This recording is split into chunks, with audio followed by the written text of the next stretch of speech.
Everyone, আসসালামু আলাইকুম। চলে আসলাম নতুন একটি ব্লগ নিয়ে। তো আজকে দিচ্ছে মিলাদের ভাবছিলাম তো শুধু একটা প্যাকেট থেকে দেখে শুধু বেরিয়ে দেবে, কিন্তু যে দেখি যে না, খিচুড়ি এনেছে। তারপর ওখানে বসে সবাইকে খিচুড়ি দিয়েছে। তারপর ভেবেছিলাম যে না, তারপর তো আর বিরিয়ানি হবে না। তারপর দেখেছি না, বিরিয়ানিও দিচ্ছে। আমি বলি কিরে, দুইটা দিল।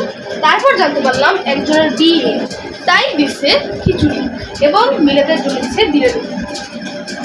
এবং আমার মা ঝাল ঝাল করে মাংস হয়ে গেছে, সেটা দিয়ে বিরিয়ানি খাবো, দেখি কেমন লাগে। এই কম্বিনেশনটা অবশ্যই ট্রাই করবেন। ওনার অনেক লোভনীয় মনে হচ্ছে আজকে মাংসটা। মাংসের পর এখন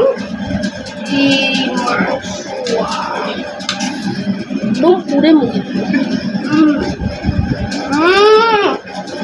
সেই অস্থির ওয়াও, এই কম্বিনেশন সেরা সেরা, অনেক ঝাল, অনেক মজা, অনেক লোভনীয়।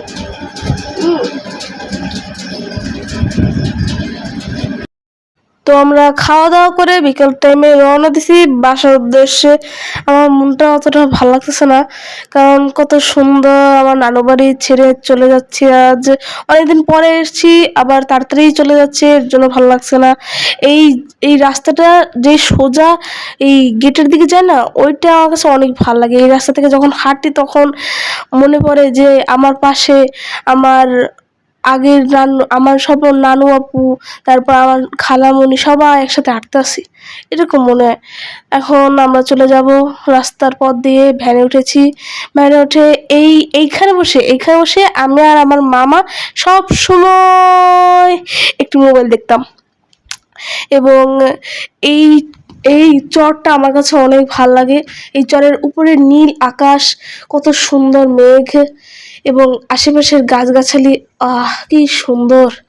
এখন আমরা পৌঁছে গেছি খেয়াঘাটের নদী। তো সবসময় আমার ভালো লাগে। আজকে একটু ঢেউটা ছিল একটু কম আগের বারের চেয়ে, কেন তা জানি না, কিন্তু আজকের ঢেউটা একটু কম ছিল। আজকে আবার তাড়াতাড়ি পৌঁছে গেলাম, বেশি সময় লাগেনি, কেন জানি বেশি সময় একটা লাগেনি। আবার আমার ঘুমও পাচ্ছিল। এখন উঠে পড়েছি রিক্সায় উঠে আমরা বাসা যাচ্ছি। কি সুন্দর বাতাস। আমার এখন মনটা একদম খারাপ, কারণ নানু বাড়ি থেকে এসে পড়েছি। এখন তো নিজের বাড়ির আশেপাশেই আছি, তাই আর ফিরে যাওয়ার সুযোগ নেই। এই পথ যদি না শেষ হয় তবে কেমন হবে তুমি বলো তো। তাই এখন আমি আমার মায়ের সাথে যাচ্ছি। এই পথ যদি শেষ না হতো তাহলে যে কি মজা হতো। আবার বাসায় গিয়ে পুরো আগের জিন্দেগি আবার দেখা লাগতো না। আগের মতো পড়ালেখা, অনেক পড়ালেখার চাপ, দূর, ভালো লাগে কার, সারা জীবন ঘুরে বেড়াতে ইচ্ছে করে। এই পথটা দেখতে আমার খুবই ভালো লাগে।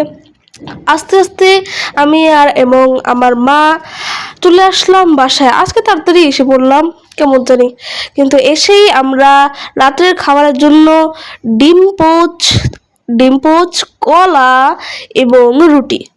কলাটা বাহির থেকে কাঁচা দেখালেও ভিতরের থেকে যা সুন্দর সাগর কলাটা, আমার কাছে এই সুন্দর সাগর কলা আমার কাছে অনেক ভালো লাগে। আমার যেই কলায় একটু ছেঁচা থাকে সেই কলায় খেতে ইচ্ছে করে না, কিন্তু এই কলায় বাইরে থেকে কালা কিন্তু ভিতর থেকে ও ধলা না বাবু, সবুজ সবুজ না, বাইরের থেকে কালা কালা আছে না, ধোপা ধোপা, ওগুলো আমি মনে করতাম কি ওইগুলোর ভিতরে নাকি আছে। তো আজকের মতো এখানেই শেষ। সবাই ভালো থাকবেন, সুস্থ থাকবেন। সবাইকে খোদা হাফেজ।